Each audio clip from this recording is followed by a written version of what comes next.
So let's jump right in with the muskie. It is a cool fish. And for me, I'm just going to admit it, kind of scary. Kind of Loch Ness Monster-ish. You don't lip it like a bass, that's for sure. It's the teeth. The award-winning Tennessee WildCast is on the air with the latest on hunting, fishing, boating, wildlife watching, and all things outdoors. Make welcome your host, drummer and outdoor expert novice, Jason Harmon. Hello, everybody, and welcome to this edition of Tennessee WildCast. Thanks for tuning in. Thanks for watching, for listening. Another great show lined up for you today. We're still at the Region 3 office, so we've had a great round of shows here, and we got one last one for you. It's going to be a great one. We're talking about musky today. That is a very cool topic. I'm excited for this one. I've learned a lot. Yeah, I'm excited too. I heard Mr. Mark Thurman give this presentation at the commission meeting a few months ago, and I thought, that'd be a fun show. We need to get him in here. So I came to him. We're in his territory here, and it's going to be a fun conversation. So Mark, the Region 3 Fisheries Program Manager, thank you so much for joining us. It's great to be here today and talk about muskie. Musky. Yeah, a big fish, fun to catch, I hear. I haven't had an opportunity to go after them. I want to very soon. You need to get out there. Yeah. So and they're also called what? Jackfish? They go by a lot of different names, and regionally they have different names. In this area, they were known as jackfish. And it's still today. You know, you'll meet people that fish for them in this area, and they're after jackfish. So it's kind of interesting. Interesting. That may be the title of the show. Yeah, we could probably do a whole show on fish names. That would be a good one. Yeah. Well, what is it they call a fisheries biologist? Oh, fish head. All kinds of names. Yeah. All right. Well, let's get into it. I guess let's start off with learning about Mark. You've been on the show before, but give us a background of yourself and your work with the agency. Okay. Well, I've worked with the agency since 1986. Started my career in fisheries. I spent some time in our biodiversity division working on state wildlife action plans and conservation planning, and then worked my way back to fisheries in my current position as a Fisheries Program Manager, and manage the Region 3 Fisheries Program. We cover a 24-county area where we're managing fisheries in big reservoirs, small impoundments, all the streams, all over the place. We've got people out there working on managing fisheries and fishing for the public. Awesome. No small feat, huh? No. For sure. While you were talking, I remember I was thinking back the time we worked together on the Roaring River, and pulling out that Lowhead Dam and creating better flow and better fishery there. I just got back. We went and fished there a few weeks ago. It was awesome. Yeah. So that was a neat project, wasn't it? It was. See the change. And so you've gone back and you've seen with that dam gone and kind of the river return to just natural form. It's pretty neat to see. Yeah, I remember Mark saying you don't often gain habitat when it comes to water. No. But his work in the removal of that, and I know it wasn't just your work, but you were really big. No, there were a lot of partners in that, but that was a cool project. Yeah, but you were big in the implementation and seeing that through and gaining habitat for fish. And I know more studies have gone on there to look at the movement of fish, but we'll get to that another time. I want to jump in and I want to learn about muskie because it's such a neat fish, and there are some misconceptions about it that will eventually get here. But I want to start off with something, just asking the question, what would people be surprised to learn about your work? Because who's a fisheries biologist in life? I mean, really, there are so few, it seems, and I think what would people be surprised to hear about? Well, it's like I said earlier, it's really neat work to be involved in. But I think one of the things, or many of the things that would surprise people about our work, my work, is all of the things that are taking place to manage fishing, to provide fishing opportunities. There are so many moving parts, and people in my program, our program, just all the time. There's always stuff going on, and it's so cool that people are out there enjoying fishing. And like for some of the hatchery supported fisheries, all the work that goes into getting those fish to the water. Sometimes I wish people knew how much work went into it, and all of our people are so dedicated, Boy, aren't they? to doing the best job they can, and they do a wonderful job on all of this work. So I think that would surprise people, just what all goes on to manage fishing in Tennessee. I love reflecting their passion, and it's so evident. I'll never forget, it was some little fish, and I don't know where we were in the region, but some little fish, and someone was like, let me see that. It has 3 scales between the eye, and they knew exactly what it was, because that knowledge is there and that passion is there. So I love that you talk about that. So much goes on behind the scenes. It's not just for our anglers, it's putting a hook in the water, but it's so much more than that for fisheries, Mark, and thanks for reflecting that. I think that's great. Yeah, I think from the top down, I mean, even from our chiefs in our fisheries division down to the techs who are working on the lowest levels, care. They come to work because they care and because they want to make a better fishery. Yeah, dissolved oxygen, water temperature, all these things, perseverance, all these terms get thrown out there within the agency, and they're just common vernacular to us. But the general public, I hope that's reflected, like, whoo, there's some work that's going on. Yeah. So let's jump right in with the muskie. It is a cool fish. And for me, I'm just going to admit it, kind of scary. Kind of Loch Ness Monster-ish. You don't lip it like a bass, that's for sure. It's the teeth. I mean, if you're going to talk about muskie, one of the things that you're going to think of first, it's the teeth. So I want to hear about the natural history, everything about the muskie, but would you describe for someone listening? Okay, the teeth. Let's start there. The teeth. We'll start at the front with the teeth again. But it's a long, slim fish.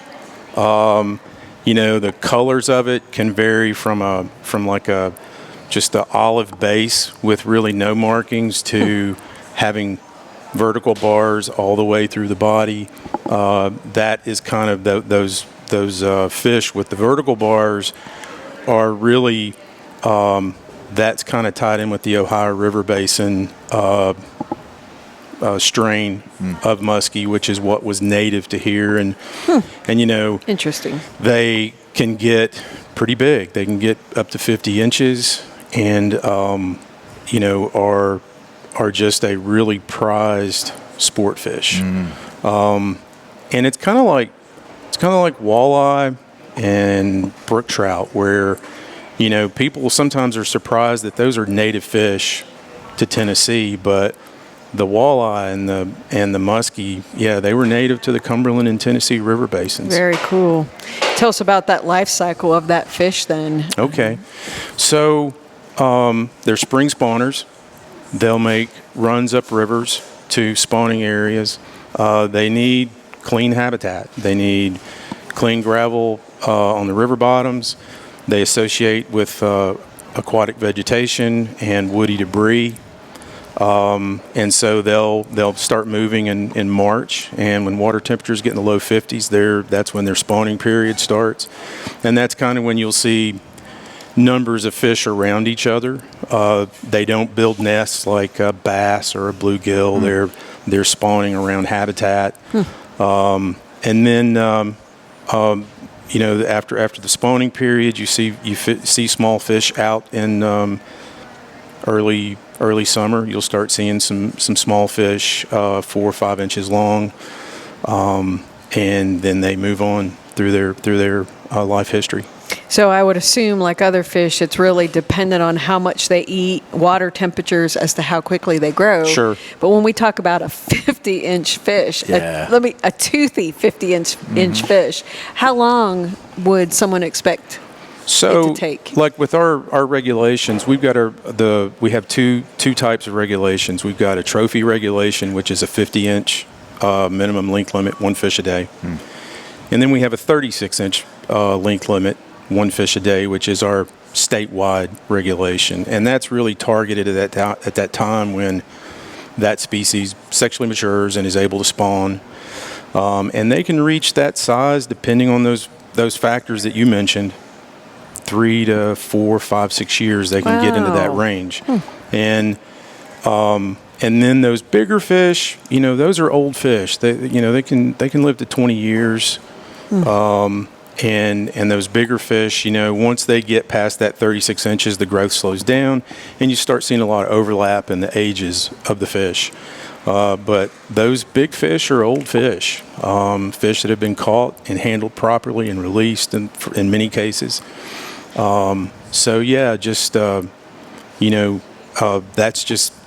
kind of their age structure and things related to the ages of those fish. Yeah, amazing. Well, people love to catch them. People love to chase them. It's the sport that people love. But do they eat them as well? I mean, you talk about taking them. There's a limit. So why is there a limit if people aren't eating them?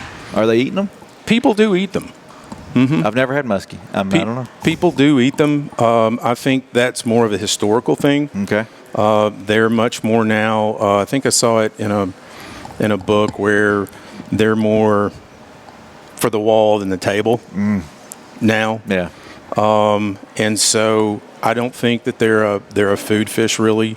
With those trophy limits, they're typically designed for places where we have self-sustaining populations that aren't hatchery supported. And they also, trying to think here, like those the longer length regulations, some of those are in place because of consulting with the people who are fishing for them. And that's how prized they are. It's like we don't want to harvest them, and we want to do catch and release, and we want to take care of these fish. Well, that shows you where public input is welcomed, and we take that into effect when we're setting regulations and things like that. When I first got in this job, we had a meeting here with a group of muskie anglers, and they came from all over the state to meet with us and talk about their experiences, to learn about the management that we have going on and have had going on, to learn about some of the history. And, it was where we had conversations about future management as well. So, engaging with our stakeholders is a big part of that process. So, I mean, it's fascinating to think of a fish living that old, and I knew that, but it still amazes me. There's some misconceptions out there about what muskie are eating, and I want to learn about what are they eating, and how you all go about monitoring to ensure healthy populations, not just of muskie, but of Tennessee species. Okay, well, I'll start with food habits. They're like a lot of fish. When they first hatch, they're eating inverts, and then by 3 to 5 weeks, they switch over to very small fish. As they grow, their preference for prey items, the size grows as well. As adults, they really prefer soft-rayed fishes like gizzard shad, red horse, suckers, and there is a lot of misconception about the kind of what they eat, and they eat everything, and they eat twice their weight every day. If only I could. But, just like our work, so in the places that we're managing muskie, we're also managing other species, and we're monitoring all those populations and keeping track of them. And we don't see negative effects with having muskie in the mix. So, in places where we've got rock bass and smallmouth, you see really good fishing for those as well. And that's the case across the state where we have muskie fisheries. Yeah, I think that's important. No predator ever eats all of its prey. Right. There's a natural cycle that takes place, but you're monitoring, you're not seeing those impacts, and you're seeing what they truly do eat. So you touched on a little bit about natural reproduction, and I want to talk about that, but tell us about the distribution of muskie in Tennessee, and then we'll talk maybe a little bit about stocking and where that's taken place. Okay. So the historical range, I mentioned earlier that they're native to the Cumberland and Tennessee river basins. In the Cumberland, there's pretty good evidence that they existed all the way down, towards the Harpeth River. In the Tennessee Basin, all the way down to the Chattanooga area along Walden's Ridge, Yeah, that was all new the to way me. down to Chattanooga. That's cool. Didn't know that. And a lot of that is all pre-impoundment, before all the big reservoirs were built. And of course, when those were built, that was a factor that kind of limited their distribution and started having some impacts. And then now we've restored muskie to several places, like in the Caney Fork watershed, the Emory River watershed, where they're self-sustaining. You're not doing stocking work. The Del Hollow population was established in the 50s, and it's really only been stocked a few times. They're there. Wow. So that's that restoration success that we've had. And now we have active management going on as well in the French Broad watershed, in the Ocoee watershed, which is a fairly new fishery in our area here. Very On cool. Parksville Reservoir, and seeing some really positive benefits there, or positive results. And then Melton Hill is one that's been, that's where the state record came from, and it's a known place on Melton Hill, and probably one of the early places where we saw this success in musky fisheries. So it's kind of an ongoing process. We've got places that we've got self-sustaining populations, and that's always a goal. Is if we can do that, that's great. And then we have places that we're still working on it. That stocking, our state goes to tremendous efforts when it comes to ensuring fish are in the right place. When looking at genetics, we've talked about that with invasive Alabama bass and Florida bass. We go to extreme measures to ensure good science is put in place. Talk to us a little bit about that with stocking muskie from start to finish. What's that look like? Well, it's like a lot of stocking processes and culture processes. It starts with obtaining brood stock from places. Where do you get brood stock? Right now with muskie, we use fish from Kentucky and their system. They've got a great hatchery system in place to raise muskie. We don't so much, but this is a kind of a side note. It's like there's a network in the Southeast of fish and wildlife agencies that have hatchery systems, and they all work together on things. And there are times when we can provide fish for them, and then in turn they provide fish for us. So our fish are coming from Kentucky for the most part. Some fish do come from North Carolina, and there have been some fish from the Midwest that have been brought in. Do you ever collect from our own systems to use? We haven't at this point, Okay. but we probably will. That's kind of on the horizon for us in terms of muskie management, understanding what genetics we have out there now, because historically we had Midwest fish introduced and stocked in places. The places that we're seeing the success of self-sustaining populations has been using the Ohio River Basin strain of fish, and that's what Kentucky focuses on. Okay. So to get back to the process, you collect your brood fish, you bring them in, you spawn them out, you keep your fish and your hatchlings in a pond as long as you can, and then when it's time to move them, you start loading them up on hatchery trucks and getting them to the sites. Fast as you can, right? And these can range anywhere from, I've seen them as large as 11, 12 inches. Wow. And then as small as 7 or 8. But yeah, that's kind of, did I cover it? That's kind of in a nutshell kind of how things work. And it's like a lot of other species. So I think you've touched on this too, but how are you determining at this point in time where to stock them? So we know you want them in the native range, but how are you all determining where you're going to stock a muskie?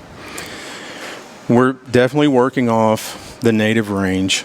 And we determine where to stock. Like I mentioned, the places that are self-sustaining, we've documented that we've got natural reproduction and seeing the small fish, so we're not stocking there. So that means because we don't have a ton of fish to work with, they're going into places where we're trying to establish fisheries. And so that's really, it's up to really Region 3 and 4, Middle Tennessee to Upper East Tennessee, falls within that range and are working on musky fisheries, and a lot of it's riverine habitat, although we've got some reservoir sites like Parksville I mentioned and Melton Hill. That's kind of that's kind of the process is us determining, letting the managers determine what the suitability is the prey there, or is the public good with it? I know in recent establishing new sites, there's been some surveying of the public to understand what their attitudes were, and that's always important. That hasn't always been the case with all the fisheries, but that is a part of it. And it probably makes sense that having a better understanding that they're not out there eating other sports fish necessarily. Right. And as people learn that, then they're more open to a new fishery and having something else to fish for. I think so. That's pretty cool. Yeah. I'm watching our time, Jason. Yeah. There's so much we can dive into. Oh gosh, we're running out of time. Thank you for watching. But hey, let's jump down to just talking a little bit about that. How you're seeing the stocking of this fish in these historic ranges, and what that has meant to the communities around them. Yeah, because people are wanting to catch them. People are coming down here to catch them, aren't they? Oh, they are. That we have people coming from all over the country to fish here. You know, Tennessee is a destination for a lot of species. Yes. Tennessee is great. Tennessee is the place to be. We've got great wintertime fishing, so a lot of the folks in the Midwest and the Northeast looking for a break from winter can come down here and fish. Yeah. And it's the story that we see all over the state where, you know, our fisheries have impacts on local economies. Places like McMinnville have branded themselves home of the Southern Muskie. They host a fly fishing only tournament there. A group hosts a tournament there where people from all over the country come to fly fish for muskie and just have a big time down in the area. You know, seeing that kind of thing happen, and then even the ownership and the stewardship around the resource is a really neat thing to see. And it's happening in other places where people are realizing the value of those fisheries and trying to make sure that they capitalize on it with their branding. So, the McMinnville story is a neat story. It is. It's a neat town to visit too. Yeah. So, like the folks that are coming down here, they're coming during the winter, and you talked about spring spawn up here earlier in the show. When is the best time to catch these fish? Is it during that spring spawn? I know you mentioned not to fish those warmer days. It stresses the fish out maybe, or harder on the fish. But is it pretty much year round you can catch them? Yeah, you can catch fish year round. I mean, you know, if you've got fish actively spawning and you're somebody that's got an ethic around not taking advantage of that and letting them do their thing and leaving them alone, that's probably a good idea. But for the most part, it's kind of year-round fishing until you get to those summer months. If water temperatures get, you know, mid-70s, upper 70s, and definitely at 80, time to back off. Okay. And muskie, people who fish for muskie are mindful of that. The people that are targeting those fish go to great lengths to keep them healthy as they're handling them and make sure that a released fish is a live fish. Sure. Yeah, we mentioned it before we started, but like netting them, keep them in the net as long as you can, and different techniques that help them. Yeah, keep them in the water as much as you can. If you're going to take a picture, be quick about it. Don't grab them by the gills. Don't grab them by the teeth. Yeah, don't grab them by the teeth. And there's a lot of information out there about how to handle those fish, and even at like some of our access points on places that we've got musky fisheries, we've got signage out there that tells people how to approach musky fishing so that a released fish is a live fish. Yeah.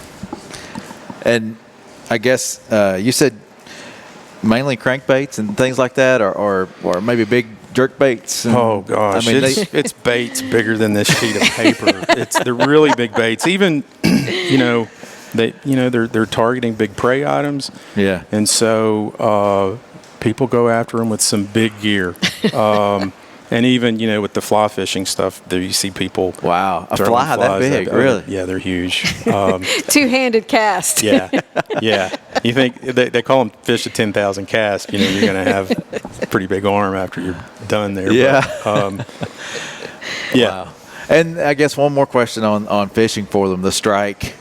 I mean, if people are coming down here in the winter months, they must still be pretty active in the winter months. You know, bass kind of slow down their strike in the winter, but muskie still hit hard. Still, they're eating. Sure, you know? sure. Yeah, so it's still a fun fish to catch year round. And they're hard hitting fish. I mean, I've heard people say it's the eat. You know, it's that bam. Yeah, it's the bite. Yeah. But people do. You know, if you're fishing for them, and a lot of times they're caught incidentally. But if you're targeting them, you know, just be mindful of the time you're fighting them and try to get them in and get them back in the water. So one of the things I know about McMinnville too is they do their annual cleanup, and you talked about muskie spawning and what their needs are. So I think a good thing to mention. Another thing that anglers can do to help is watch that water cleanliness. Sure. I mean, we've got to have good habitat out there for good fisheries, and you know, sedimentation is still an issue out there that impacts habitat, and you know, having good healthy riparian areas that don't have a lot of holes punched in them and keeping the sediment out of the streams is really key to having good healthy fisheries. There are other factors that are involved, or other things that can influence it that are still related to land use around a river or a reservoir. And so, you know, we always need to be mindful of what's going into the streams, because again, you got to have healthy water for healthy fisheries. Yeah. So I want to touch base on the state record, and then we'll come back to maybe some information that we can find online. But tell us about that state record. Came out of Milton Hill. And golly, you know, I'm drawing a blank on the weight of the fish. Oh, it's right there, right on the wall. No, that was the previous. Oh, that's the previous one. Okay. Yes, that was broken after we got that made. Wow. But it was a behemoth. Yeah. It was a big fish. It was a beast. So people can find more information on the muskie at tnwildlife.org. Any other information, like the signs that are at some of our ramps, just ask people to keep waterways clean and watch that safe handling and go after them. Yeah, go after the fish of how many casts? Oh, 10,000 or so. 10,000 or so. The And, jackfish of 10,000 casts. You can move it. You'll enjoy moving a fish even. Just moving a fish is exciting. it's getting me fired up. I think I will have to plan a trip and get some video of this, and it'll be fun to get out there and chase them. Mark, thank you for all you do. Thank you for your work you've put in since 1986. Man, you've been moving fisheries along since 1986. That's awesome. It's a lot of fish. Yeah. Well, appreciate your work. Appreciate you, Mimi, for helping line this up. Fun. Thanks, Mark. And, you're welcome. Pleasure to be here. Thank you guys for tuning in, for watching, for listening, for following us. Remember, our social media is out there: Facebook, Instagram, Twitter. Catch us on YouTube. And for all things wildlife, tnwildlife.org. This is Tennessee WildCast. We'll see you next time. Thanks for tuning in. Stay connected with TWRA by visiting our website at tnwildlife.org and follow us on Facebook, Twitter, and Instagram. Hey, it's all about Tennessee wildlife. It's what we do. Tennessee WildCast will be on the air again next week. We'll see you then.